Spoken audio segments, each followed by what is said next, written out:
Hey guys, GHAZZY TV here with another Path of Exile video, bringing you some news about the 3.25 Settlers of Kalguur,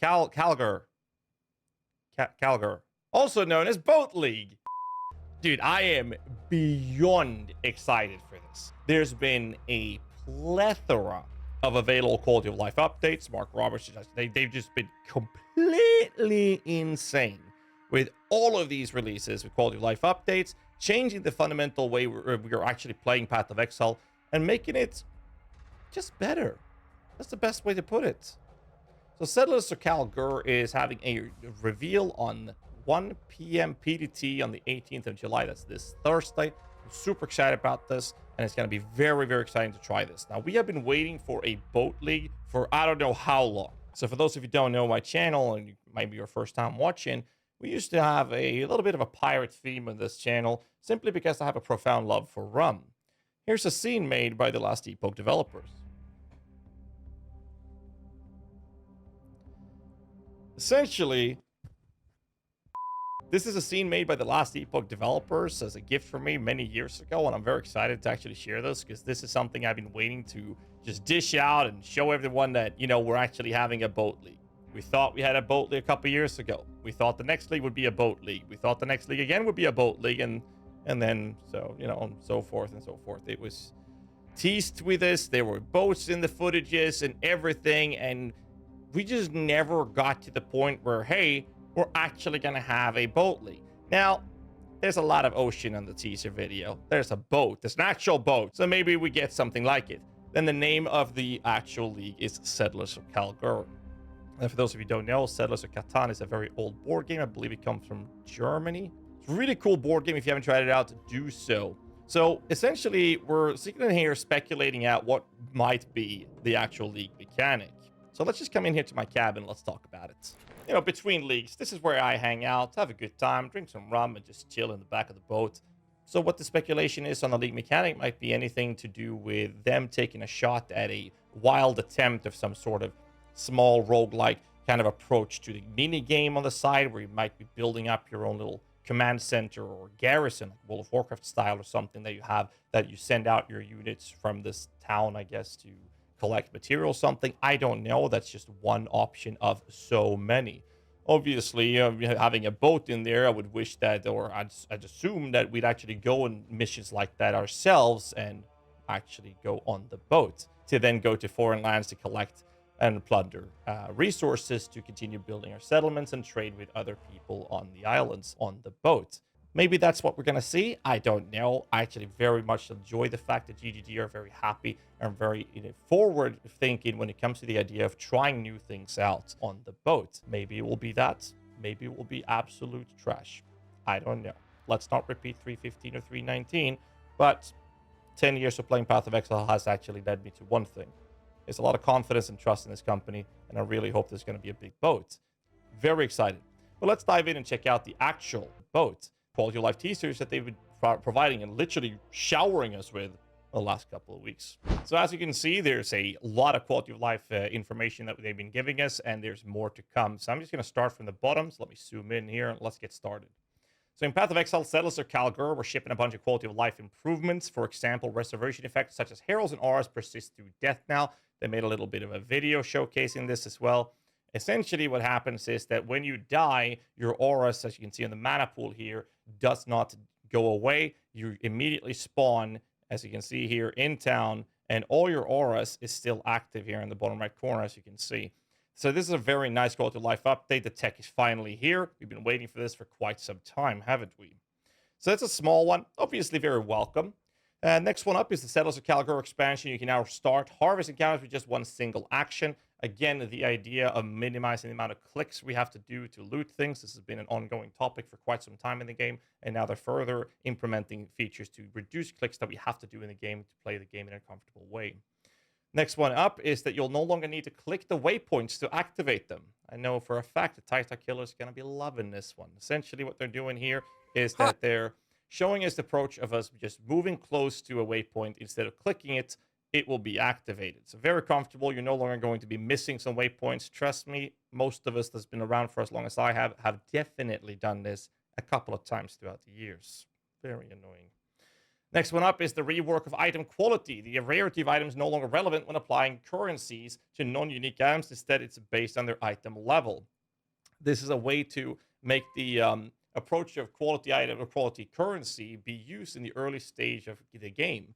So this is very good for especially attack-based builds like bow builds or melee attack builds, for example, allowing you to ramp up the quality drastically by just using a couple of these armor stones or the whetstones on lower item level equipment to increase either defensive layers or, in this case, attack-based versions as well, which I'm very, very happy to say that this is a very warm welcome change and introducing the attractiveness of this type of currency for those builds in the early stage. I will point out, though, that this Nightweave robe, I don't recognize this. I think this is a new energy shield base, though, but we'll see more in the patch notes as we move forward.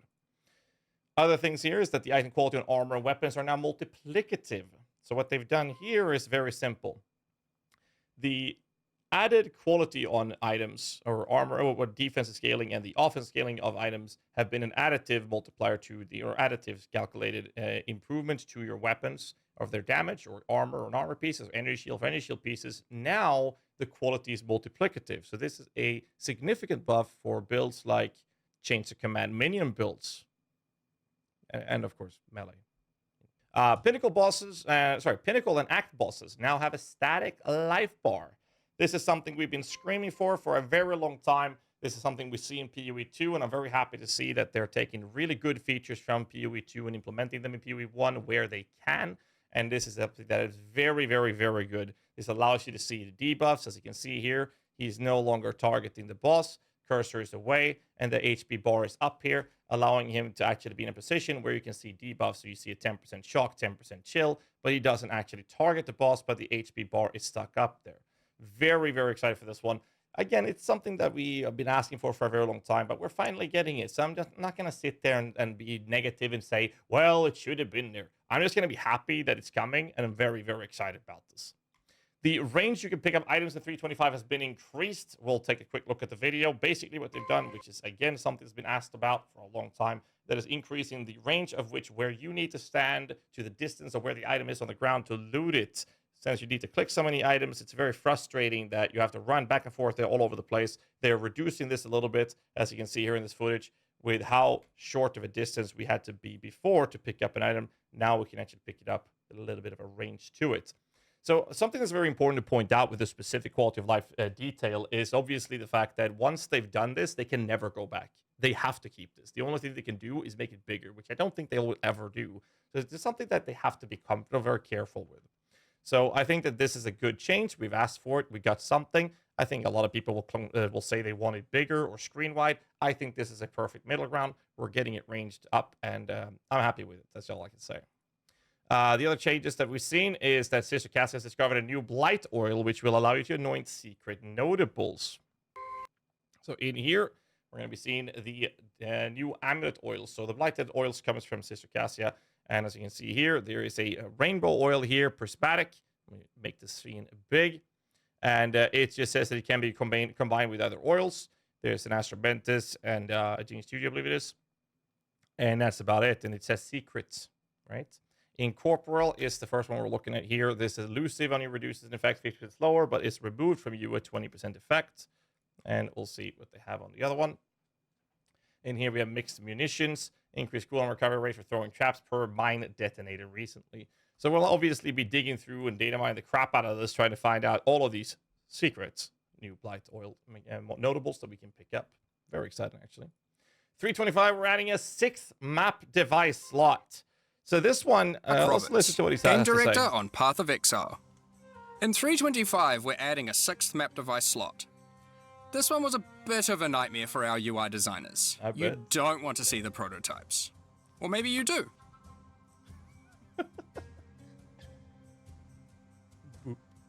I love this. The 5th and 6th map device slots are unlocked by completing either your first 10-way encounter with the Maven or completing your first Tier 17 map. What I really like about this is that you don't have to do a Tier 17 to unlock it. It also makes me a little bit concerned for the fact that maybe they are not going to make Tier 17s more accessible.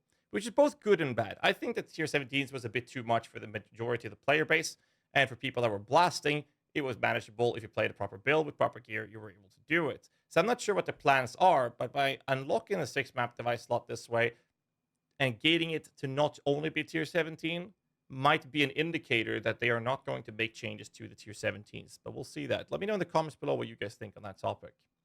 Moving on, we're going to be checking out the Bandit quest rewards in Act 2. This is a very special one. We're going to listen to what he has to say here. Hi, I'm Mark Roberts, Game Director on Path of Exile. In 3.25, we are changing the Bandit quest reward in Act 2. If you choose to help Oak, he will grant you plus 40 to maximum life. Helping Alera grants you 15% to all elemental resistances, and helping Creighton gives you 8% increased movement speed. If you choose to kill all 3, Eremir will give you 1 passive skill point. We have also changed the Through Sacred Ground quest in Act 2 to provide an additional passive skill point, so you can still get the same total number of skill points as before. So what's really interesting with this is obviously that anyone who's missed this announcement or missed it in the patch notes or the reveal is very likely going to play the entire Cycles League and miss the Fellshrine Ruin quest to get that skill point. It's going to be hilarious to see how many people are actually going to miss this. Now, I am not a big fan of these changes too much. I feel like the Bandit rewards could have been a little bit more interesting. I feel like the life one is very small. The movement speed is probably the one that's actually very interesting, especially for the speedrunners. The resistance one, you can get that resistance very easily on gear from the crafting bench, which, you know, even very beginner players are able to manage. You actually get instructed to do engage with this throughout the actual tutorial if you played with that, actually. So I'm just saying that I feel like that is not something that is interesting. And that just makes me feel like I'm just still going to kill them all and not really care. And I think for the racing, I don't want to speak too much about that because I haven't raced in many, many years. So taking that aside, my personal perspective from a softcore point of view is that I don't feel like they're interesting enough to actually bother taking compared to just killing them.